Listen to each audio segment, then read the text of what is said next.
සුබ දවසක් ඔයාලා හැම දෙනාටම. අද අපි සිංහල අච්චාරුවක් හදන්නේ කොහොමද කියලා බලමුද?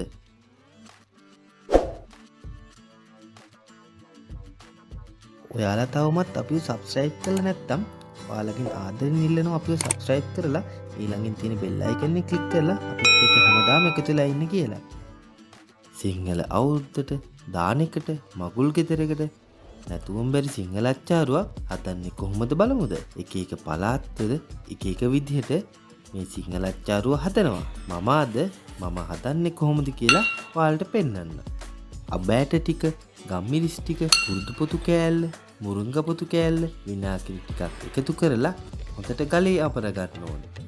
ගලේ නැත්තම් පොඩි වන් ගෙඩියක එහෙම නැත්තම් බ්ලෙන්ඩර් එකේ වුණත් කොහොම අඹර ගන්න පුළුවන්. සියල්ලම අඹරලා මුලින්ම පැත්තකින් තියලා තියන්න.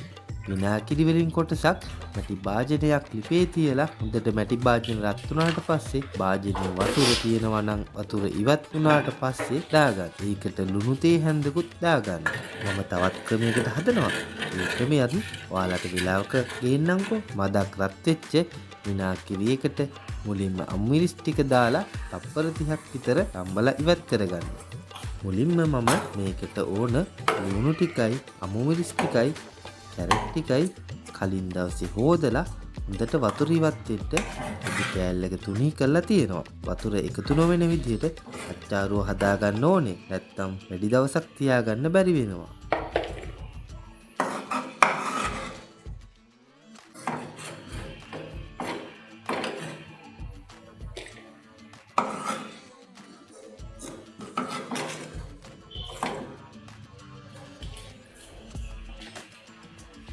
කැරට් ටිකත් විනාඩියක පමණ කාලයක් විනාගිරි එකේ තම්බ ගන්න.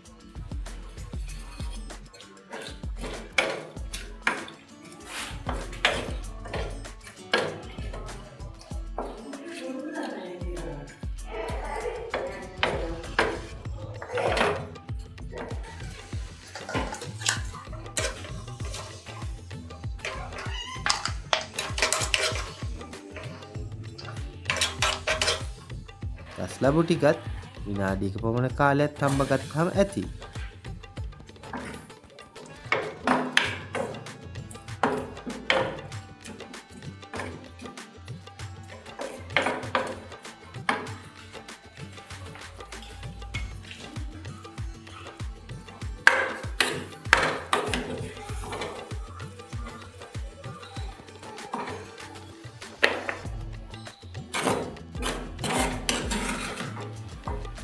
ලුණු ටිකත් විනාඩියක් වගේ කාලයක් තම්බ ගමු.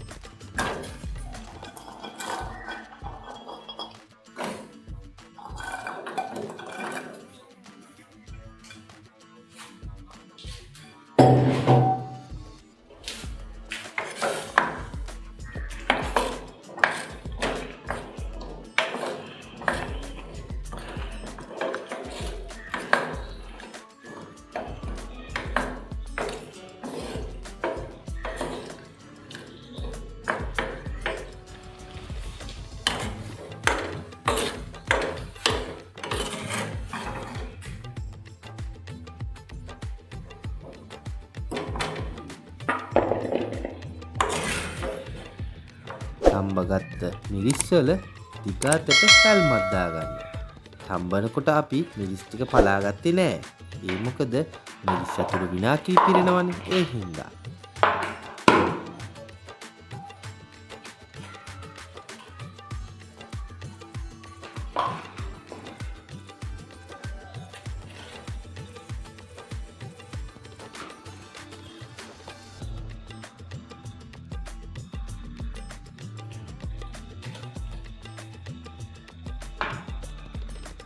පිරිසිදු මැටි භාජනයක් ලිපේ තියලා කලින් වගේම රත් කරගන්න. වතුර ඉවත් වෙන්න හොඳට රත් කරගන්න ඕනේ. ඒකට විනාගිරි කෝප්ප භාගයක් පමණ එකතු කරලා අපි අඹරගත්ත අබ මිශ්‍රණය ඒකට එකතු කරගන්න.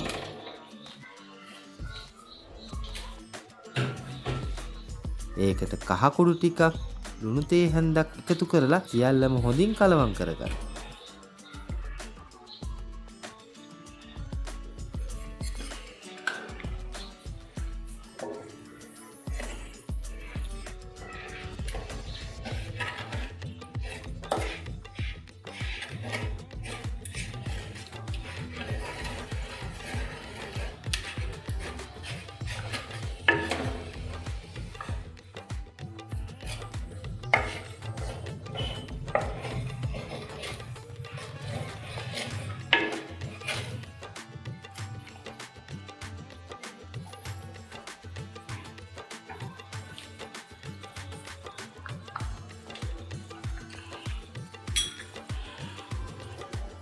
කහ පාට මදි වගේ නම් තව කහ ටිකක් එකතු කරගන්න.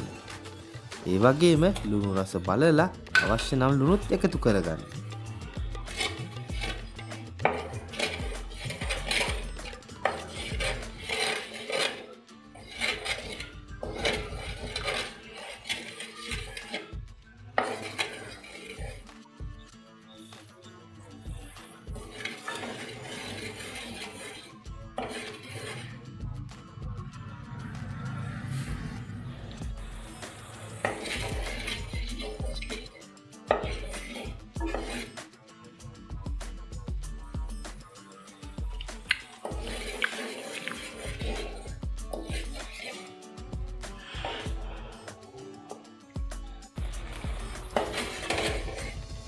මිශ්‍රණය මදක් රත් වුණාට පස්සේ ටික නිවලා තම්බගත්ත එළවලු ටික එකතු කරලා හොඳින් කලවම් කරගන්න.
අවශ්‍ය නම් මෙහෙම කෑමට ගන්නත් පුළුවන්.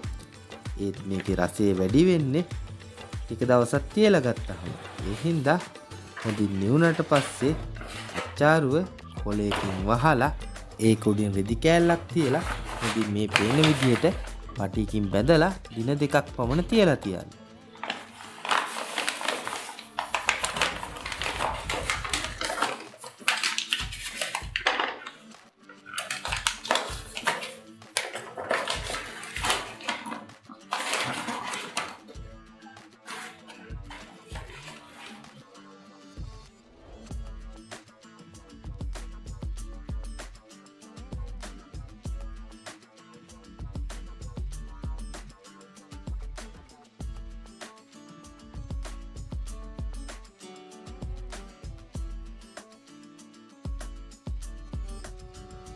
දින දෙකකට පස්සේ මේ විදිහට සියල්ලම කලවම් කරලා කෑමට ගන්න පුළුවන්. අච්චාරු බඳුනෙන් අච්චාරු ගන්නකොට අනිවාර්යයෙන්ම වියලි ප්ලාස්ටික් හැන්දක් හරි පොල් කටු හැන්දක් හරි භාවිතා කරන්න. නිතරම මේ භාජනයෙන් ගන්නවට වඩා කොටස බැගින් ඉවත් කරගෙන භාවිතයට ගන්නවා නම් වැඩි කාලයක් තියාගන්න පුළුවන්. නැවතත් මේ ආකාරයටම බැඳලා අච්චාරුව තියලා තියන්න. මේ විදිහට සතියක පමණ කාලයක් තියාගන්න පුළුවන්.